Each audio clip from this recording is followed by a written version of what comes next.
বাঙালিদের ইফতারে হালিম কিন্তু আলাদা একটা ইমোশন। কি বলেন ভাই আপুরা? আমাদের ঘরে তো প্রতি বছরই বেশ কয়েকবার করে আমরা হালিম তৈরি করি। এবছর শারীরিক অসুস্থতা, কাজের ব্যস্ততা সবকিছু মিলে একবারও করা হয়নি। তো ভাবলাম আজকে একটু হালিম করি ইফতারের জন্য। ঘরে আগে থেকেই একটা হালিম মিক্সের প্যাকেট ছিল আর ছিল সামান্য গোস্ত। তো এটা দিয়েই কাজ চালিয়ে নিচ্ছি। আমি হালিম মিক্সের যেই ভিতরে চাল ডালের মিশ্রণটা থাকে সেটাকে গরম পানিতে ভিজিয়ে রেখেছি। এরপরে আমি পেঁয়াজ বেরেস্তা করে নিয়েছি। সেই তেলের মধ্যে আমি এখন আরও কিছু পেঁয়াজ দিয়েছি আর দিয়েছি মাংসগুলো। তো দিয়ে আমি ভেজে নিচ্ছি। এখন একটু আদা রসুনের পেস্ট দরকার। তো সেটা শেষ হয়ে গিয়েছে। আম্মাকে বললাম যে একটু আদা রসুন থেতো করে দাও। সময়ের ব্যাপার। বাটতে গেলে, ব্লেন্ড করতে গেলে আরও সময় লাগবে। চুলায় রান্না বসিয়ে দিয়েছি অলরেডি।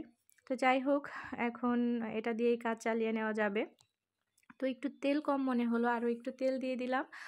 মাংসের সাথে মশলাগুলো ভেজে আমি প্যাকেটের মধ্যে যে মশলাটা থাকে হালিম মিক্সের প্যাকেটে সেটা দিয়ে দিয়েছি। এরপরে আমি অল্প অল্প করে পানি অ্যাড করে মাংসটাকে ভালো করে কষিয়ে নিব। এই যে এদিকে আমি ডালের মিশ্রণটাকে আরও একটু পানি দিয়ে ভালো করে লাম্পসগুলোকে ছাড়িয়ে নিয়েছি হাত দিয়ে। নয়তো হালিমের ভিতরে একটু লাম্পস থেকে গেলে দেখতে ভাল লাগে না, খেতেও ভাল লাগে না। এদিকে আমি আরও যে উপকরণ দরকার সেগুলোকে কেটে নিচ্ছি। পেঁয়াজ কুচি করে নিলাম, আদা কুচি করে নিলাম। এরপরে আমি কাঁচামরিচ কুচি করে নিচ্ছি। হালিমের মধ্যে এই উপকরণগুলো না হলে কিন্তু একেবারেই ভালো লাগে না। ধনিয়া পাতা কুচি করে নিলাম। এরপরে আমি লেবু কেটে নিচ্ছি ২ টা। আমার এখানে চাট মসলার প্রয়োজন ছিল, বাট হুট করে আমি সিদ্ধান্ত নিয়েছি, তো ওইটা আর রেডি করার সময় পাইনি।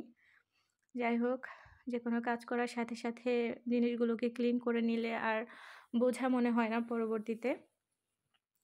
এই যে মাংসটা সেদ্ধ হয়ে গিয়েছে, আমি এর মধ্যে ডালগুলো দিয়ে দিলাম। আগে থেকে যে ডালগুলো ভিজিয়ে রেখেছিলাম গরম পানির মধ্যে। আপনারা কে কে হালিম পছন্দ করেন অবশ্যই কমেন্ট করে জানাবেন।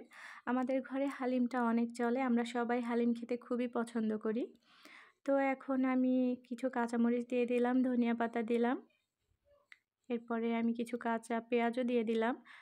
সাথে দিলাম স্বাদমতো লেবুর রস। আমি চুলার আঁচটা এবার বন্ধ করে দিয়েছি, কারণ আমার হালিম রান্নাটা হয়ে গেছে। এখন আমি এই পাত্রের মধ্যেই যেই আম সালাদ আইটেমগুলা কেটেছি আরকি, যেমন শসা ছিল না এখানে, শসা একটা ছিল, ওইটা ফোম হয়ে গিয়েছে যার কারণে দেইনি।